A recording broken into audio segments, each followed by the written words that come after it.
Hello everyone, in today's video I'll be talking about how I create sketchbook spreads.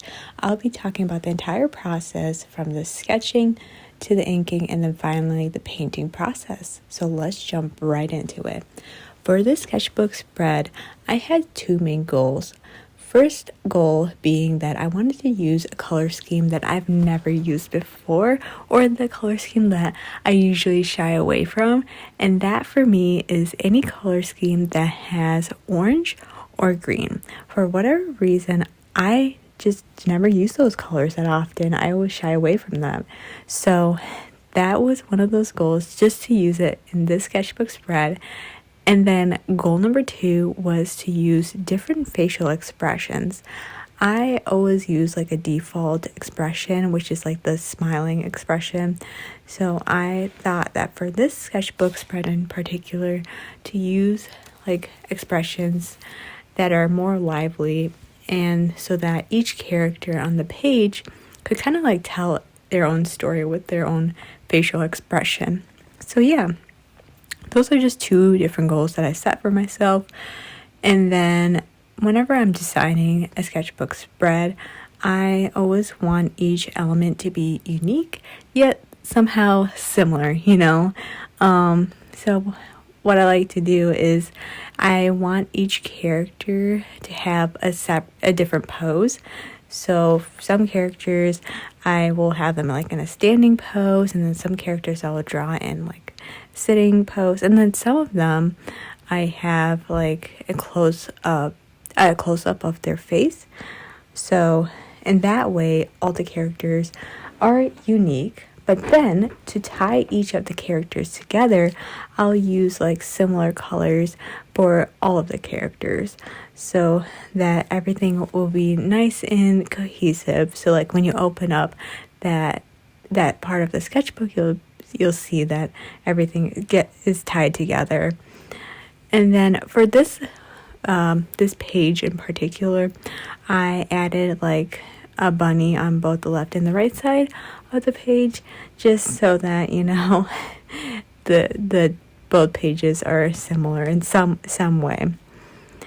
And then I always like to make sure that I use every inch of the sketchbook page. So I don't really like when there's like white space showing through. I always want the pages to be jam-packed with different illustrations. So yeah, I don't know, I want to make sure that the sketchbook is utilized to the max and that I don't fill it up too quickly. So because I don't really know what to do with all the sketchbooks that I have lying around, so yeah. And then for this sketch here, I always like using a mechanical pencil because I'm pretty lazy when it comes to sharpening pencils. I really love graphite pencils. They're great and everything, but yeah, a lot of times I sit down and I always forget my sharpener. So yeah, mechanical pencils are great because you don't have to sharpen them. And then for this particular little sketch here on the bottom right corner, it's really funny because this character initially was supposed to be like sitting on like some kind of like couch or like a bed, like where there's like a cushion. So like part of the character was like covered up. And the same with like the bunny. Like I wanted the bunny to either be sitting on like some pillow or some rock or boulder or something. But then as the sketch progressed, as the drawing went on, for some reason I erased some of the lines there. So then what ended up happening, and you guys will see this later on, is that those two characters, that girl and that bunny, just are like floating in space. So I don't really know how that happened, but yeah, sometimes I have all of these ideas that I want to incorporate into the sketch, and I just lose it as I go on, I don't know. I should probably be more organized whenever I'm drawing, but I just draw for fun, so it's not a big deal.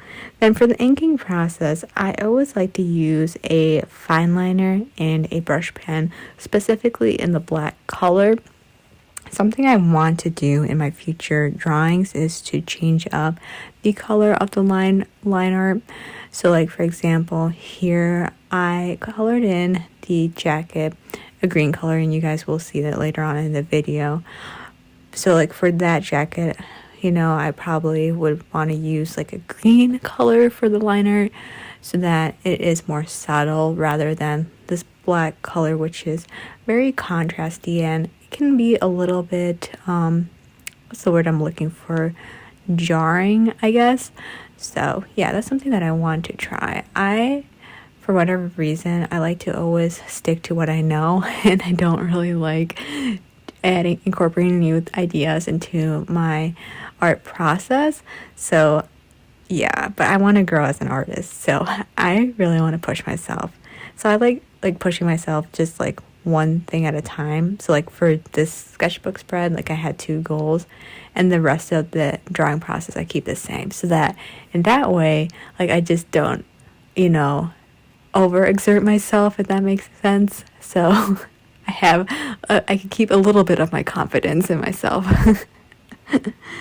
But yeah, then for the sketch on the left side, there was a little bit of perspective to that drawing. So like the phone that the character is holding is a lot closer to the viewer, so that hand in particular had to be drawn like a lot larger than the other hand. So it's like almost like kind of like a challenge whenever there's a bit of a perspective. Like, you know, I have to, like, in my mind, I always like remeasure everything. Like everything that I know about anatomy is just like thrown out the window because of the different angles of how like the picture was taken. It's like kind of like those pictures, you know, where they place the camera on the floor and the camera's angled upward, so then you see like the character's like shoe is like enlarged. It takes up like half like the page or whatever. So yeah, you just have to remeasure everything in your mind and be like, oh yeah, the shoe needs to be drawn like 1/3 of the page or whatever. So it's definitely a challenge for sure. But yeah. Oh, and then I think I'm inking this character here. Yeah, I don't know if it's at this part of the drawing or somewhere, but you guys will see what I do with these pants in particular. I think I draw like some line that I don't like, and then what I do is like I go back and I color in the entire area just to like cover it up. So like if you guys ever see any areas in my drawings where like it's just colored all in black, it's probably because I'm like trying to hide something because there was like a little mistake that occurred and I don't really know what to do with that area. So now you guys know like all my secrets. So yeah. Then for the painting process, I used acrylic paints, specifically the Artist Loft brand. I just have 12 tubes of these and I just mix them and create like different colors, you know. And so for this color, for these paints, I always try to make sure that I don't add too much paints to the brush. I mean, this brush is pretty small. It's really great for like getting down all the details and stuff, but I do occasionally go over the lines with these with this brush. So it's like a really delicate balance, you know. Like if I add too much paint to the brush, then I go over the lines, but then if I don't add enough paint, then there's like a lot of white gaps that you can see in the drawing, and it can be very patchy. So it's just, you know, with that practice, as you keep practicing, you kind of just get better at it, and you kind of know in your mind like how much paint you need. So that's something that I'm still trying to learn and trying to understand with paints. But I just love the look of acrylic paints, how it creates like a nice solid color. But yeah. And then here's the jacket I was talking about earlier. I used this green color, not a color I normally use. Yeah, it's not something that I would normally go for, but I think it did end up looking pretty nice. And then I try to create this orange color, but I think honestly it looks more red than orange. I really wanted it to be lighter, but the thing is that I didn't really test it on the paper before I put the brush on the paper, so the shades were a little bit different than what I had anticipated in my mind. But yeah, and then for these shoes, initially I just left the middle part of it white, and I really liked how it looked with like the white part in the middle. But then you'll see that I will like go back and like cover it up. I don't know why I did that. Like I wish I just left that white part of the shoe. But there's no undo button. Like you can't go back with in like a traditional drawing, like how you can with digital artwork. So yeah. Too bad there's no undo button for traditional art. But yeah, and then here I'm just coloring in the background with this blue rectangle. I really wanted to do something fun for the background. I didn't know what I could do though. I was like running out of ideas. So what I did was I added these hearts. I was just thinking because this character is posing for like a selfie or whatever, they might be like posting it to social media, so they'll be, getting likes or comments or whatever. So that's what those hearts were there for. Not that creative, but it's something. It's something more than just a rectangle. Nothing wrong with rectangles. It's just that I overuse them in my sketchbook spreads. So yeah. And then I think for this hat I used like a gray color. I wanted it to be like a lighter color.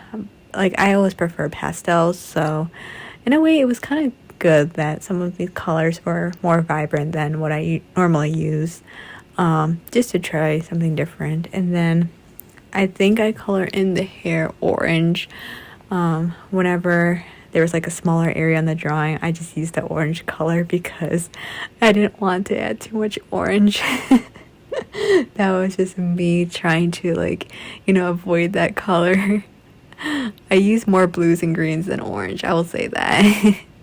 Yeah, and then I think I color in the circle with the green color. I kind of went back and forth between blue and green, so if you kind of see some blue peeking through, you know why. I don't know, there's like literally 3 coats of paint on that circle. I really was just purely indecisive. I didn't know what I was doing there. And then I painted the hair yellow color. Oh, and then I kind of like went back and like took out my markers and colored it with these hearts with this pink color because I was too lazy to create that color with acrylic paints. So yeah, I kind of cheated there and just took out my markers. And then obviously I outlined it because I always had this compulsion to outline everything in my artworks. I don't know what it is. I just need that outline. So yeah, that's what I did. And then I think I'm pretty close to the end of the drawing. I do take out my color pencils, I believe, and also color in the bunnies with a brown color pencil because I thought that they needed some more vibrancy and they were just lacking that color. So yeah, these are just like the Prisma color pencils. They're pretty great. I like using them. But yeah, it's pretty close to the end of the drawing. I hope that you guys enjoy this video, and I think I do have an outro of like showing the drawing in a close-up so you guys can see, all the paint and stuff at very close level. And yeah, I hope you guys enjoy it. Thank you all so much for watching.